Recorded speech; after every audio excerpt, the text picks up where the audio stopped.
Peut-être je vous propose de passer au second volet sur la prise en charge des enfants en danger.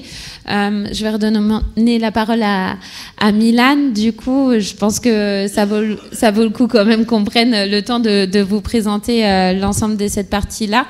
Et puis on verra si on fera un petit temps d'échange ensuite. Après, vous aurez le PowerPoint, donc Mylane va peut-être pas présenter toutes les cartes qui vous sont présentées dans le PowerPoint, mais vous les aurez ensuite sur le sujet. Je dis ça parce que j'ai beaucoup échangé avec les équipes, on s'est rendu compte qu'on avait beaucoup de choses à vous donner en termes de données, et en même temps, on a vraiment envie d'avoir des temps d'échange avec vous, donc on essaye de trouver le juste équilibre. Bon, je vais essayer de faire vite. Les données sur la prise en charge des enfants sont celles qui sont les plus simples à collecter, me semble-t-il. Nous évoquerons donc là trois autres sources de données travaillées à l'ONPE.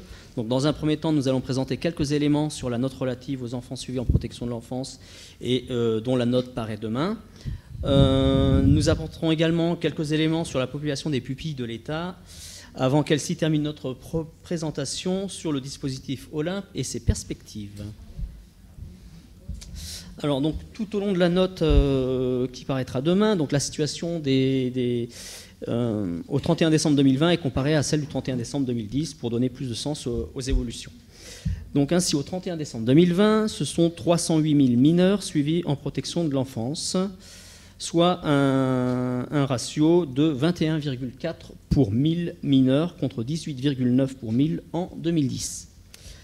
Alors, le nombre, concernant les jeunes majeurs, donc au 31 décembre 2020, ce sont 32 160 jeunes majeurs qui sont pris en charge, ce qui représente un ratio de 13,2 pour 1000 jeunes âgés de 18 à 21 ans. Alors, ce nombre est à la hausse de 30% entre 2019 et 2020, comme on le voit sur la courbe du bas, après une hausse de 15% constatée entre 2018 et 2019.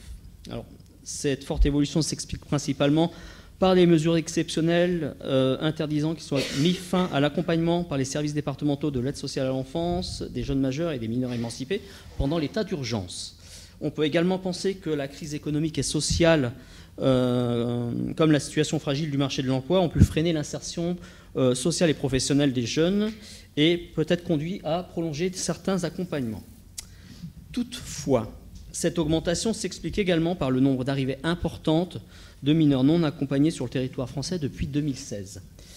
Or, on sait que ces jeunes entrent majoritairement entre 16 et 18 ans dans le dispositif de protection de l'enfance et sont donc nombreux en 2020 à être concernés par une prise en charge des jeunes majeurs. Et ce qui explique par vase communicant la diminution du nombre de mineurs pris en charge en 2020. Alors, donc ces deux cartes, je ne passerai pas dessus, Flore, excuse-moi, présentent les taux de prise en charge en accueil en milieu ouvert chez les mineurs. Pour une meilleure compréhension, donc, nous avons gardé pour la légende les mêmes seuils en 2010 et 2020. Donc, les taux les plus faibles sont matérialisés par les couleurs les plus claires, et plus le taux augmente, plus la couleur est foncée. On observe ainsi donc une carte en 2020 qui s'assombrit, clairement, signifiant que l'augmentation du taux de prise en charge constaté au niveau national est largement répandue dans les départements. Donc, en 2010, à titre d'illustration, 50 départements avaient un taux de prise en charge supérieur à 20 pour 1000.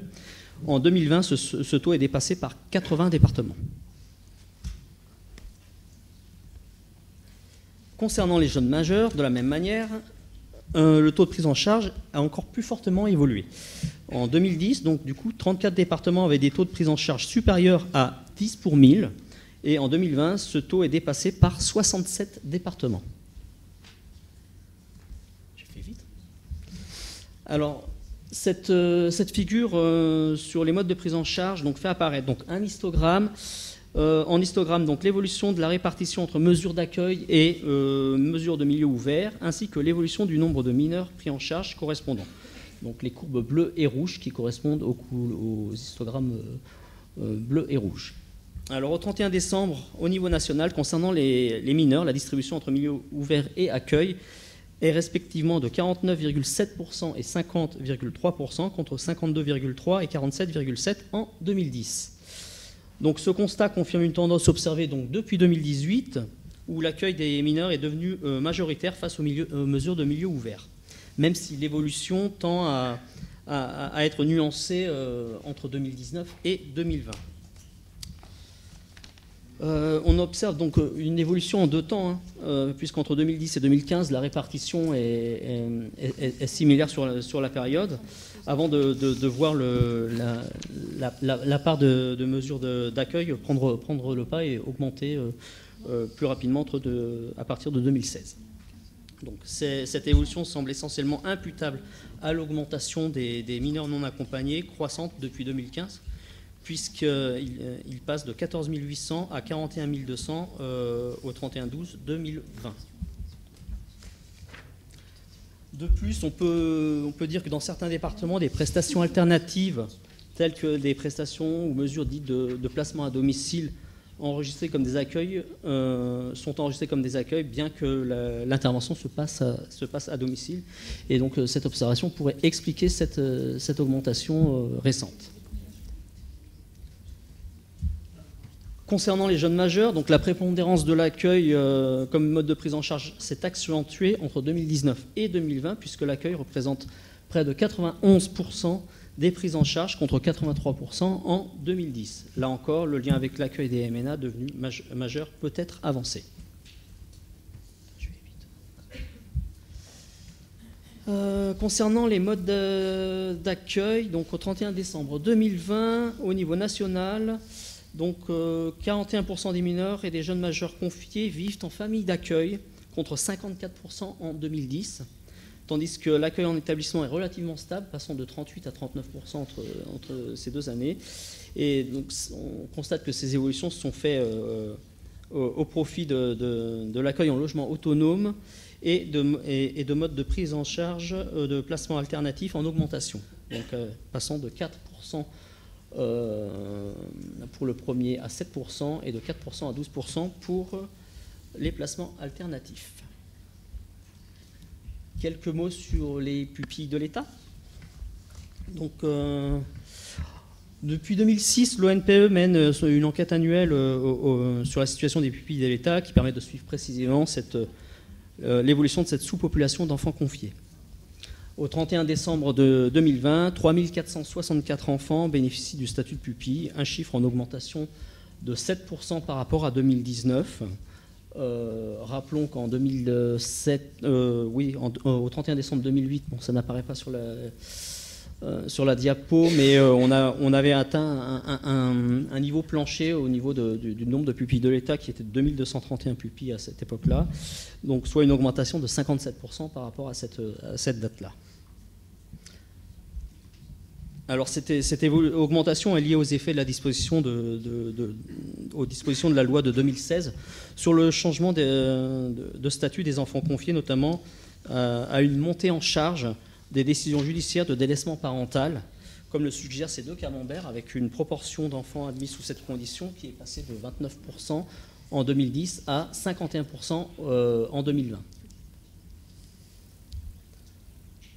En complément, quelques indicateurs clés de l'enquête pupille qui sont utilisés notamment dans notre note sur les chiffres clés. Donc le nombre de pupilles de l'État, donc je viens d'en parler, je la passe. Le nombre d'enfants nés sous le secret est de 518 en 2020, donc une augmentation de 8% par rapport à 2019, une augmentation qui intervient après 3 années de diminution, mais qui se situe néanmoins dans une tendance longue à la baisse, puisqu'on était il y a quelques années aux alentours de 700 enfants nés sous le secret chaque année.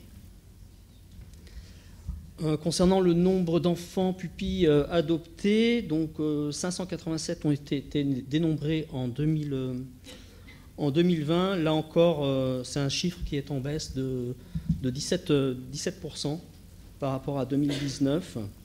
On peut avancer que l'état d'urgence pourrait être une des raisons de cette diminution, mais c'est une diminution d'adoption qui s'inscrit elle aussi dans la durée et qui a été entamée en 2016 déjà. Peut-être en lien avec le changement de profil des enfants pupilles de l'État. Enfin, les agréments d'adoption donc, sont à 9 576 au 31 décembre 2020, sous un nombre d'agréments en diminution constante depuis 2006. Depuis fin 2006, où le nombre était 3 fois plus élevé et s'élevait à 28 500 agréments d'adoption en cours de validité à cette époque-là.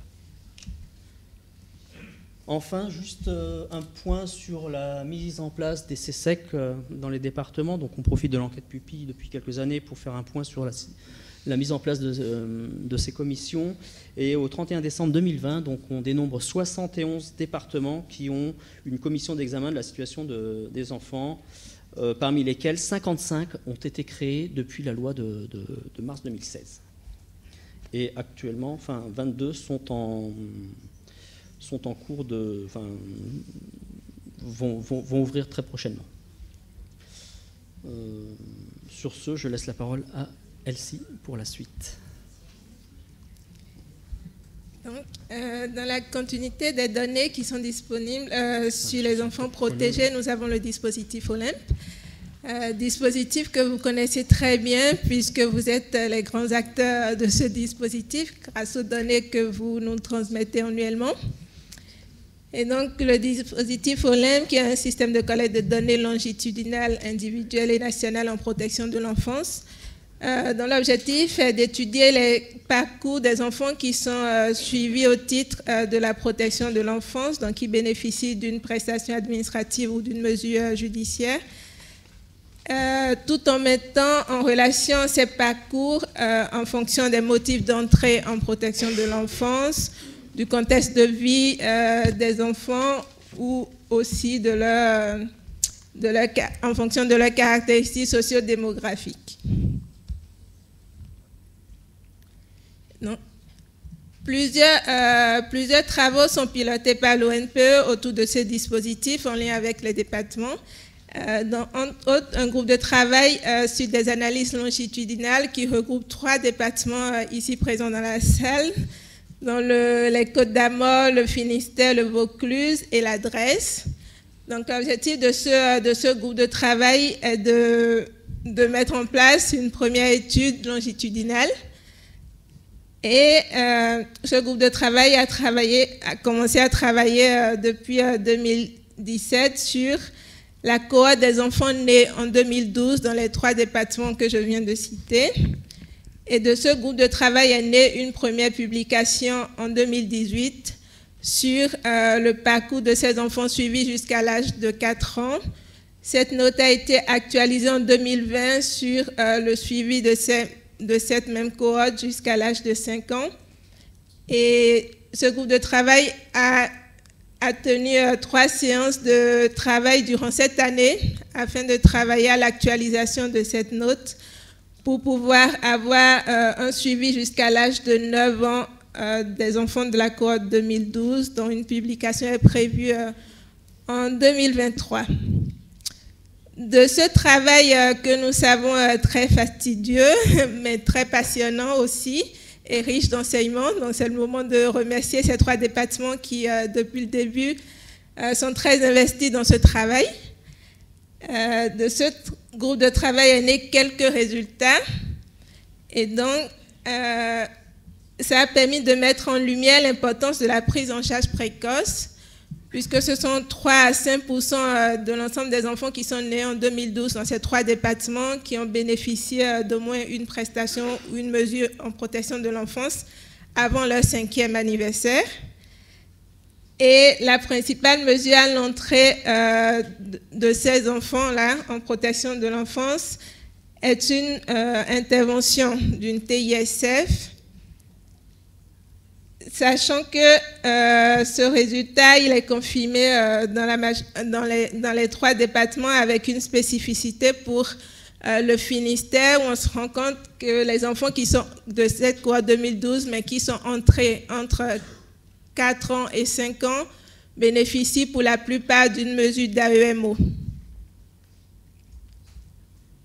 Et comme 3e résultat qu'on a choisi de vous montrer aujourd'hui, jusqu'à l'âge de 5 ans, pour ces enfants suivis, la majorité n'ont pas connu d'interruption de parcours. Dans le groupe, il a été défini une borne de 30 jours pour l'interruption de parcours, dont la majorité de ces enfants n'ont pas connu d'interruption au bout de 30 jours. C'est le cas pour 70% des enfants du département des Côtes-d'Armor et pour 60% des enfants du département du Finistère et du Vaucluse.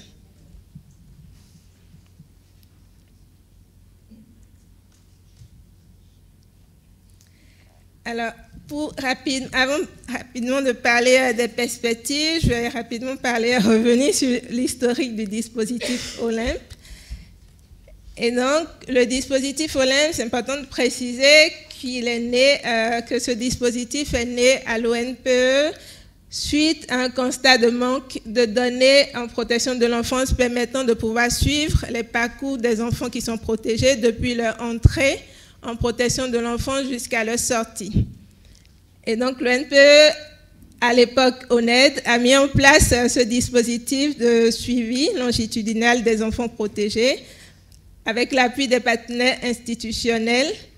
Et ce dispositif a évolué au fil des ans grâce à différentes lois qui sont intervenues pour réglementer un peu le dispositif.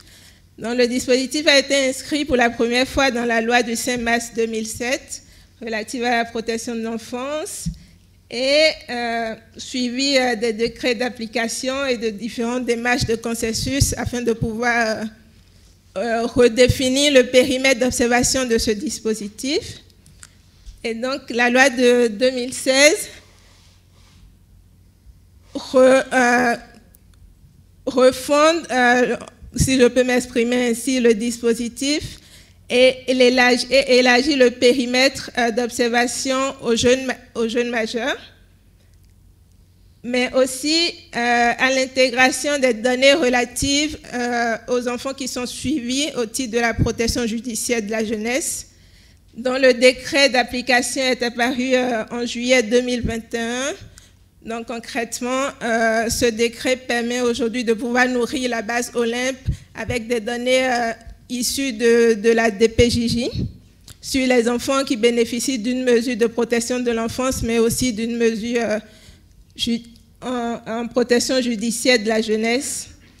Et la dernière loi en date est celle du 7 février 2022, que nous connaissons tous très bien. Donc, qui maintient le dispositif, mais avec la particularité qu'il y aura une double transmission des données par les conseils départementaux, d'une part à l'ONPE et d'autre part à l'adresse. Donc, nous avons travaillé, nos deux institutions, l'ONPE et l'adresse, nous avons travaillé de commun accord durant cette année et depuis quelques années déjà, pour pouvoir définir une démarche partenariale qui sera bénéfique pour tout le monde, que ce soit pour les départements, pour l'ONPE, pour l'adresse. Et vous avez notamment reçu des courriers dans ce sens. Dans l'information principale, capitale à retenir, est qu'à partir du 1er janvier 2023, l'adresse reprend la main sur la collecte de données du dispositif Olympe qui était jusqu'à présent assuré par l'ONPE. Merci beaucoup.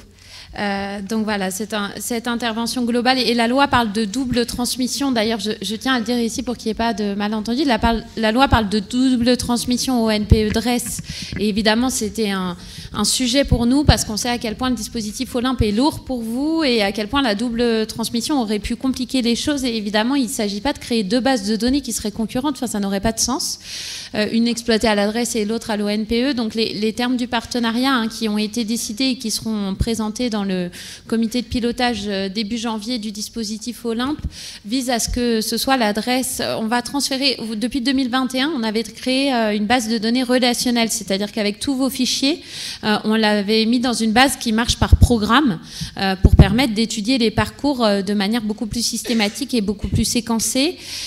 Et on a fait tout un travail en 2022 de nettoyage de cette base de données, puisqu'il y a un certain nombre d'anomalies, comme vous le savez, dans les données que vous nous remontez sur les dates de naissance, recense les âges, les parcours, etc. Et donc, il faut qu'on puisse faire des corrections sur la base. On a partagé avec l'adresse cette base de données. À partir du 1er janvier 2023, les tableaux de bord vont remonter du côté de l'adresse et c'est l'adresse qui nous donnera à avoir cette base de données. L'ONPE sera positionné sur l'exploitation.